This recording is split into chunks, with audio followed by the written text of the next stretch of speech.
રાજુલા જાફરાબાદ વિસ્તારમાં ખેડૂતોને gas company હેરાન પરેશાન કરતા હોવાનો કોંગી આગેવાન ટીકુભાઈ વરુનો આરોપ। Gujarat State Petronet limited company દ્વારા ગેસની પાઇપલાઇન નાખવાની કામગીરી કરવામાં આવી રહી છે। ચોમાસાની સિઝનમાં વાવણીની મોસમ ચાલી રહી છે। કંપની દ્વારા મોટી મશીનરી દ્વારા કામગીરી કરી ખેડૂતોને હેરાન પરેશાન કરવામાં આવી રહ્યા છે તેવું ટીકુભાઈ વરુએ જણાવ્યું હતું। આ વિસ્તારના ભાજપના એક પણ પદાધિકારીઓ ખેડૂતોની વહારે આવતા નથી। 2013માં પણ આ જ કંપની દ્વારા પાઇપલાઇન નાખી ખેડૂતોની ફળદ્રુપ જમીન બગાડી નાખી હતી। ખેડૂતો સારી કરતા 4 થી 5 વર્ષનો સમય લાગ્યો હતો। ભાજપના આગેવાનો ખેડૂતોની આવક ડબલ કરવાની વાત કરી રહ્યા છે તે આજે મૌન સેવી રહ્યા છે।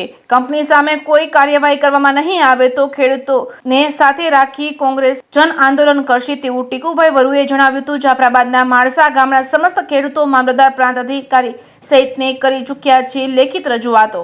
જેકેએસ ન્યૂઝ ગુજરાતી સાથે જૈનિક સોજિત્રા અમરેલી।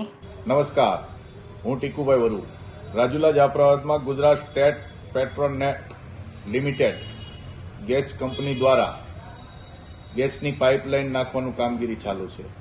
આ વિસ્તારના ખેડૂતો અત્યારે હેરાન પરેશાન છે।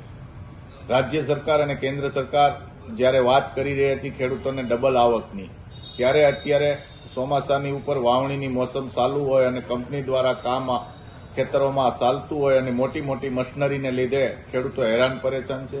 આ વિસ્તારના ભાજપના એક પણ પદાધિકારીઓ ખેડૂતોની વારે આવતા નથી।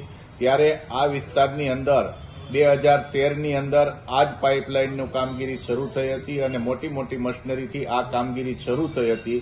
એટલે આ વિસ્તારના ખેડૂતોને 4 થી 5 વર્ષ સુધી આ વિસ્તારમાં પોતાના ખેતરમાં માટી અને પુરાણ કરી અને પોતાની જમીન ફળદ્રુપ કરવામાં વાર લાગી હતી। આ વિસ્તારમાં ત્યારે ખેડૂતોને જે પોતાની જમીન ખરાબ થઈ હતી તેનું વળતર આપવામાં આવ્યું નહોતું અને આજે 2024ની અંદર પણ આ જ વિસ્તારમાં આ જ કંપની દ્વારા અત્યારે ફરીથી ગેસનું બીજી પાઇપલાઇન નાખવાની કામગીરી ચાલુ થઈ છે।